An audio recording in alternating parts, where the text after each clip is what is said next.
Pemirsa masih dengan saya Mr. Wahid Nugroho di Rumah Cerdas Bahasa Inggris.com. Belajar bahasa Inggris dan TOEFL dari nol. Syukur alhamdulillah saya dalam keadaan sehat. Anda yang sedang menonton video saya kali ini, saya doakan Anda juga dalam keadaan sehat sehingga kita sama-sama bisa belajar di channel Rumah Cerdas Bahasa Inggris.com ini.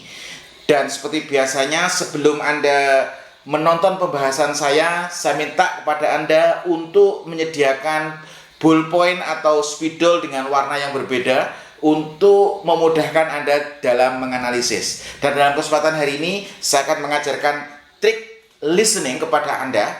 Semoga trik listening ini bisa membantu Anda dalam mengerjakan atau memahami pola-pola yang ada dalam listening. Yang perlu Bapak Ibu ketahui bahwasanya bisa bahasa Inggris saja itu tidak cukup untuk mendapatkan skor tinggi dalam TOEFL. Kenapa? Karena TOEFL itu tidak hanya butuh kemampuan, tapi juga kecepatan dan ketepatan. Dan Anda perlu untuk belajar strategi untuk mengerjakan soal listening.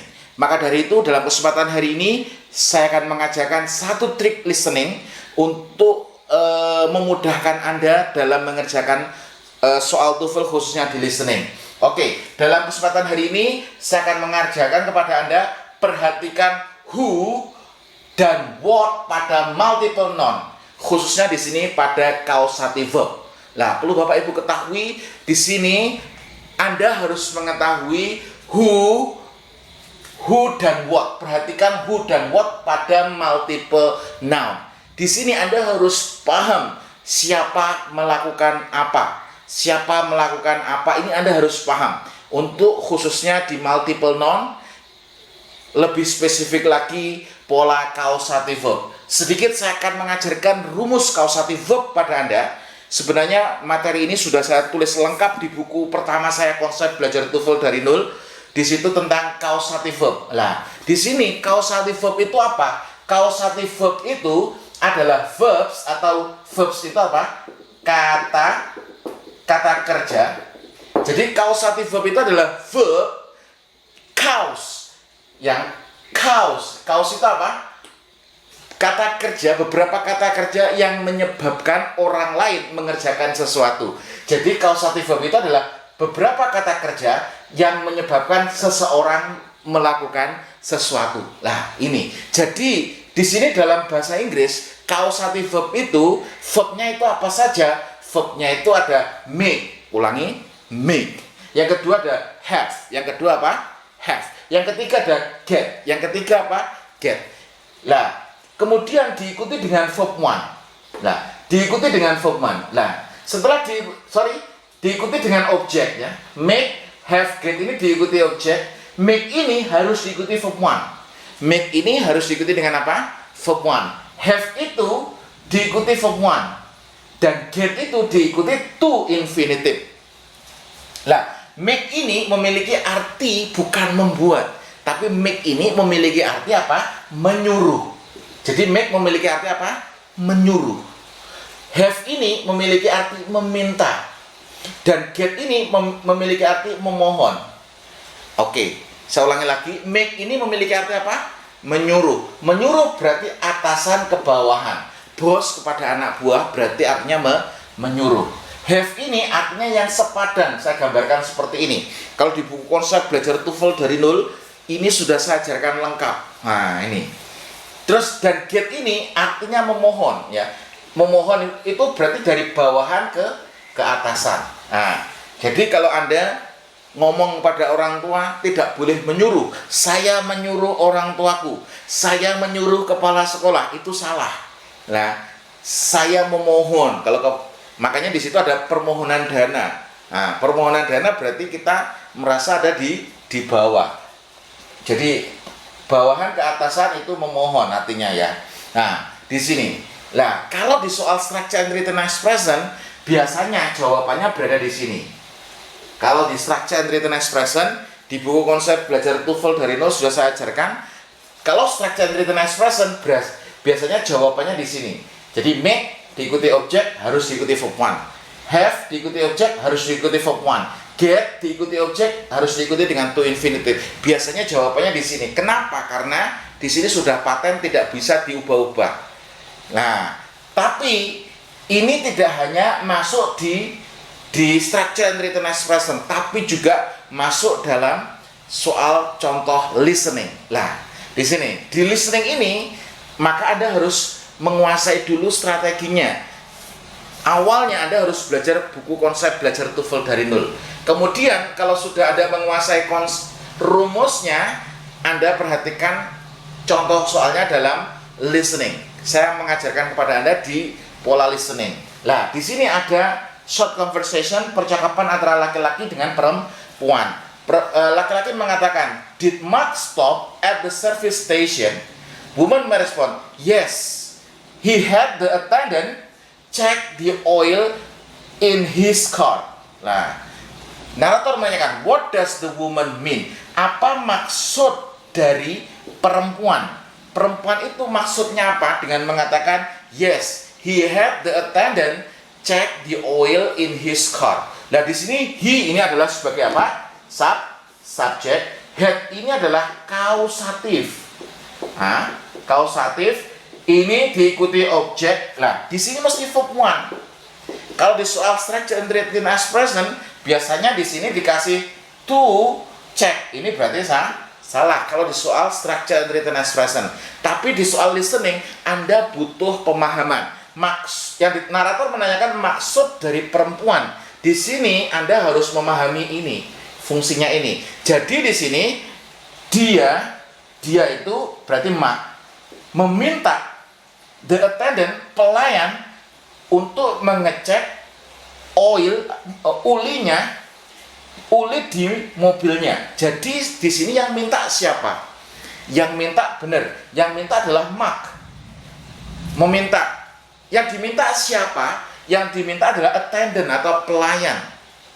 Untuk apa? Untuk mengecek atau mengontrol, mengeceknya uli di mobilnya. Jadi Anda harus tahu who dan what pada multiple noun. Siapa melakukan apa? Di sini yang melakukan siapa? Yang meminta siapa? Yang minta adalah Mark. Yang melakukan siapa? The attendant.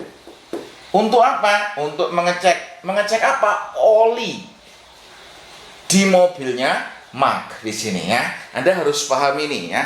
Kemudian di sini pilihan kata the attendant checked the oil in Mark's car. Pelayan mengecek oli di mobilnya Mark. Ini yang benar adalah yang A. Anda harus paham di sini yang melakukan siapa? Yang melakukan, yang meminta adalah Mark, tapi yang melakukan, yang mengecek itu adalah attendants atau pelayan ya. Di sini jawaban yang benar adalah yang A ya. Yang B, Mark checked to see if had enough oil in his car. Jadi Mark mengecek untuk melihat. Kalau B ini jelas salah. Kenapa salah? Karena yang mengecek itu bukan attendant, tapi yang mengecek adalah Mark. Ini salah. Yang kedua, Mark checked with the service station attendant. Ini yang mengecek Mark. Nah, ini salah juga.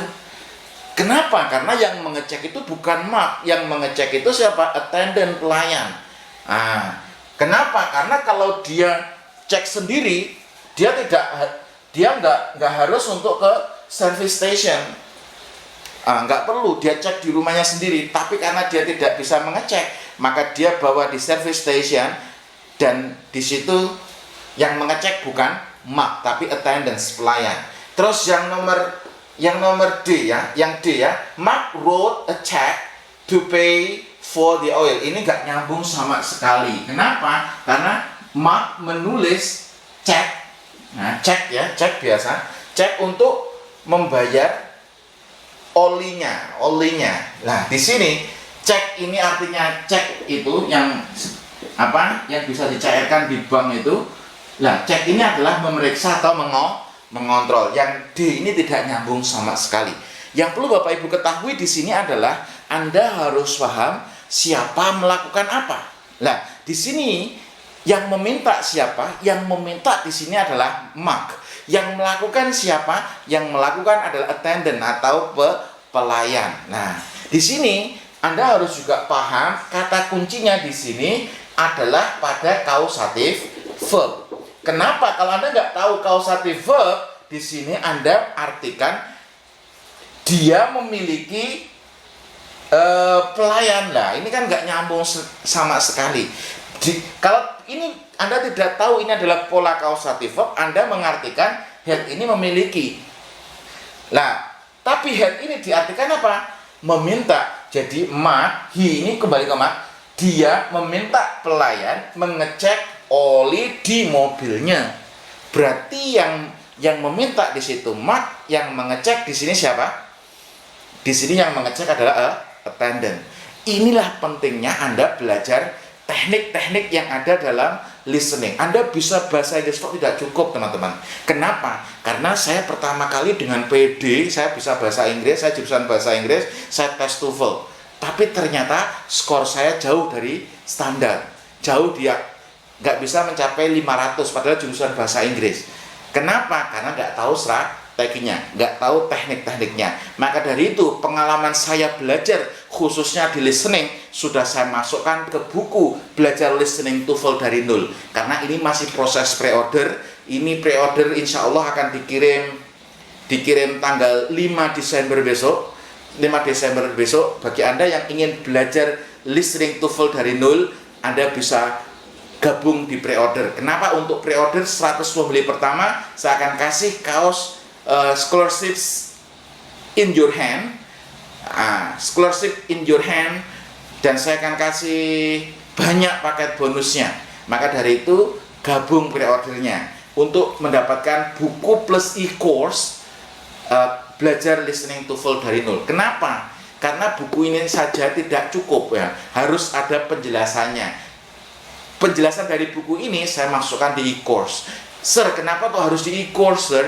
Karena di situ videonya banyak sekali. Kalau di DVD-kan itu bisa berkeping-keping. Makanya saya masukkan di e-course. Anda bisa mengakses videonya kapanpun, dimanapun Anda berada. Tinggal buka HP, login member area, Anda bisa akses seluruh video-video pembelajaran di Belajar Listening TOEFL dari nol. Pas gabung sekarang juga, mumpung pre-order dapat banyak fasilitas ya. Kemudian mari kita lanjutkan ke soal selanjutnya. Lah, di sini Anda harus paham benar rumus causative verb. Di sini ada make, have, get ya. Make, have, get. Diikuti objek, diikuti verb one. Kalau make, have diikuti verb one, get diikuti to infinitive. Artinya make ini menyuruh, have ini artinya meminta, get ini artinya memohon. Anda harus paham ini dengan baik ya. Oke, dan Anda harus tahu siapa melakukan apa, siapa yang melakukan apa nih. Oke, mari kita langsung soal nomor 2. Percakapan antara dua orang, man sama woman. Man mengatakan, why is Bill not at work this week? Kenapa Bill tidak berada di tempat kerjanya minggu ini? Nah, jadi laki-laki bertanya, kenapa Bill itu tidak masuk kerja minggu ini? Woman merespon, his doctor made him take week off. Jadi dokternya Bill menyuruhnya. Lah, make ini diartikan apa? Menyuruh. Nah, kok diartikan menyuruh, sir? Karena di sini adalah kausatif. Jadi dokternya Bill menyuruhnya, karena dokter punya otoritas, bahasanya menyuruh kan. Menyuruhnya mengambil cuti mingguan. Untuk mengambil cuti mingguan, tidak boleh masuk kerja itu.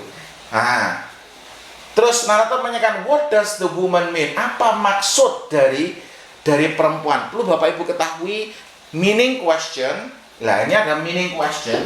Ini adalah 50% dari jenis pertanyaan yang ada dalam listening. Pertanyaannya, kenapa kok harus 50%, sir?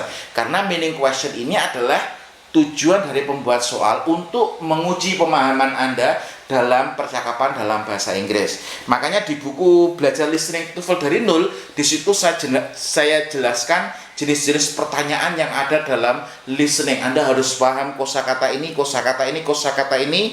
Pertanyaannya jenis ini. Ada 12 jenis pertanyaan yang harus Anda perhatikan. Salah satunya di situ adalah meaning question yang ada 50% dari jenis pertanyaan dalam listening.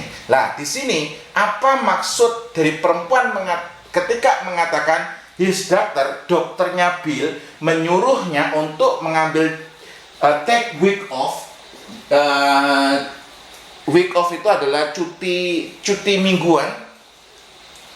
Off ini biasanya seperti day off, hari libur. Nah, di sini diartikan cuti aja karena di sini adalah pekerjaan. Nah, terus di sini jawaban yang A. The doctor decided to take some time off from work. Di sini yang A ini salah. Kenapa? Karena yang mengambil cuti di situ bukan dokternya.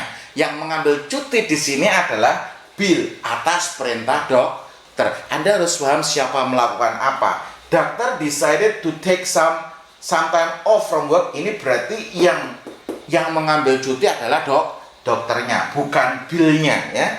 Terus yang kedua, the doctor told Bill he wasn't too weak to work. Dokter berkata kepada Bill bahwasanya dia tidak terlalu lemah untuk bekerja. Ini salah juga. Jawaban yang C, Bill was mad. Bill itu marah, atau mad ini bisa diartikan marah, bisa diartikan gila, gitu. Bill was mad when the doctor took some time off. Jadi Bill itu marah ketika dokter mengambil libur, cuti, ya, salah. Terus jawaban yang D, Bill took a vacation on his doctor order. Jadi Bill mengambil libur atau cuti atas perintah dokter, dokter. Jawabannya yang benar adalah yang D. Jadi di sini ini adalah tipe meaning question, tipe maksud. Lah, tipe maksud di sini biasanya tekniknya juga menggunakan teknik restatement. Nah, restatement. Jadi teknik untuk meaning question itu adalah teknik restatement. Makanya di buku Belajar Listening TOEFL dari Nol sudah saya jelaskan secara rinci pola-pola restatementnya itu apa saja, banyak sekali. Nah, restatement itu apa, Sir? Restatement itu adalah membahasakan ulang dengan bahasa yang berbeda untuk memiliki maksud tujuan yang sama. Tujuannya sama tapi membahasakannya berbeda. Contoh di sini kata forget artinya lupa, ini memiliki arti dan maksud yang sama ketika saya mengatakan did not remember, tidak ingat. Lupa itu sama dengan tidak ingat. Nah, di sini ini adalah pola restatement. Di sini perempuan mengatakan dokternya Bill menyuruhnya untuk mengambil cuti mingguan, sama dengan Bill mengambil liburan atau cuti atas perintah dokter. Jawabannya adalah yang D. Oke, sekian untuk penjelasan di strategi perhatikan who dan what pada multiple noun pada pola causative verb. Semoga pola ini bisa membantu Anda untuk memahami pola-pola yang ada dalam listening. Intinya adalah Anda harus tahu siapa melakukan apa. Untuk menarik sebuah kesimpulan khususnya di meaning question, Anda menggunakan pola restatement. Restatement itu adalah membahasakan ulang dengan bahasa yang berbeda, memiliki tujuan maksud yang sama. Maka dari itu, jika Anda tertarik untuk belajar dengan saya, khususnya di e-course Belajar Listening TOEFL dari Nol, Anda bisa bergabung sekarang juga. Mumpung ini masih pre-order, Anda akan mendapatkan banyak fasilitas seperti kaos pejuang beasiswa. Khususnya di sini nanti tulisannya adalah scholarships in your hand. Nah, itu plus Anda dapat fasilitas yang lain. Banyak paket bonusnya untuk pre-order. Sekian video ini, semoga bermanfaat. Terus belajar tingkatkan kemampuan, dan saya doakan Anda bisa mencapai skor TOEFL yang Bapak Ibu cita-citakan. Sekian, terima kasih.